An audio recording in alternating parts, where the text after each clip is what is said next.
यार आमिर, ये जगह कितनी खूबसूरत है।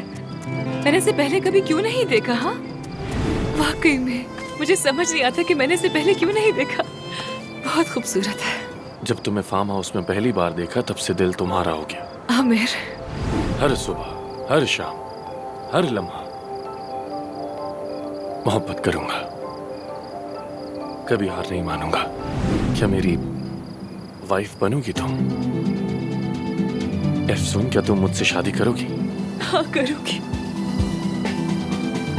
चलो ना, हमें देर हो जाएगी, सब वेट कर रहे ठीक होंगे। है ठीक है, हम वक्त पे पहुंच जाएंगे, फिक्र मत करो।